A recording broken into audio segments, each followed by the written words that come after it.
I want to give you like a little bit of time. Could you give me your best argument on why the Earth is flat with like out interruption? Just say that somebody catches this video, and they're like me. They're on the fence. What would you? How would you lay it out for them, just with no interruptions? It's a good question. I mean, I used to be somebody that thought that we needed to push this on everybody, and now I just see it as the truth isn't for everyone. I think that the truth is something you have to be searching for, you have to be seeking in order to find it. So there's a lot of people that are just against it. So I'm not really into convincing anyone. If somebody wants to believe that they're spinning on a giant rock in outer space, if they want to think that we live in some sort of infinite galaxy with many other planets and suns, and the stars that we see are trillions of miles away, and that we're spinning 1,000 miles per hour and don't feel it, and we're going around the sun, which is 867,000 miles wide, and we're going around that at 66,600 miles per hour. If you want to believe that, be my guest. If you want to believe that us with the sun are going around the Milky Way galaxy at 480,000 miles per hour, go right ahead. If you want to believe that us, the sun, the Milky Way galaxy are all going around the Great Attractor, if you want to believe in a Great Attractor, be my guest. We're going around that at about 1.8 million miles per hour. So, it's not my job to convince you of what is true and what isn't. Nobody's convinced you that what I just said was true, yet you jumped on that and are all for spinning and flying through space, and it's just so magical. And these scientists, they know so much. They know the age of the Earth. They can just date the rocks and figure it all out. They know evolution and how that all worked out.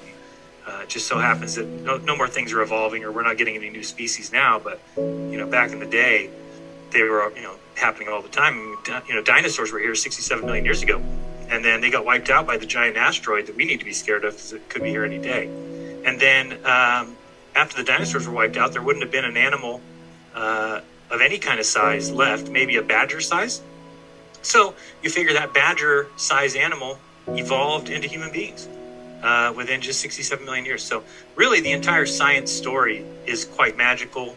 These gas giant planets, we got Jupiter 100 times the size of the Earth, and just amazing the stuff that they've discovered out there in space. And we've got Elon Musk right now who can barely land a tin can, right? He's trying to land this tin can thing that he's got, I don't know, Star Hopper or something it's called, and everybody thinks he's the savior of the world because he can almost land this can. He landed it recently, but then it blew up 5 minutes later. And you have to remember, he's sending that tin can 5 miles into the sky and bringing it back and trying to land it on Earth, and he can't do it. It keeps blowing up.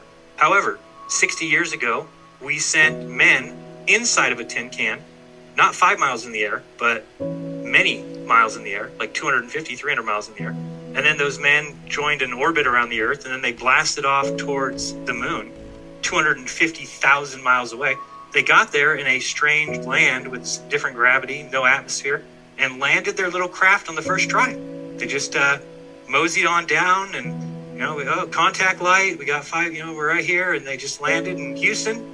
We made it, we're here, and we got out, and we had fun. We set up cameras, we called the president, did a little dance around there, broke out a car and drove that around the moon, and we had all kinds of fun. Played golf, did the Galileo dropping the 2-item test.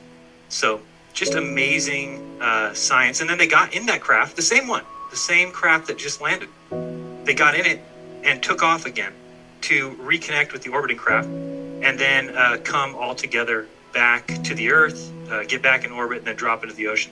So magical what we were able to do 60 years ago. And yet today, Elon Musk can't launch something 5 miles in the air and have it come back and land. And people think he's the savior of the world. So people are just dumb. People are too stupid to wake up to the lies that have been told.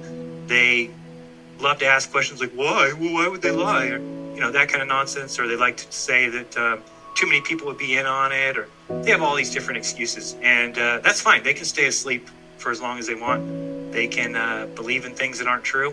They can just believe that we're spinning and flying through space.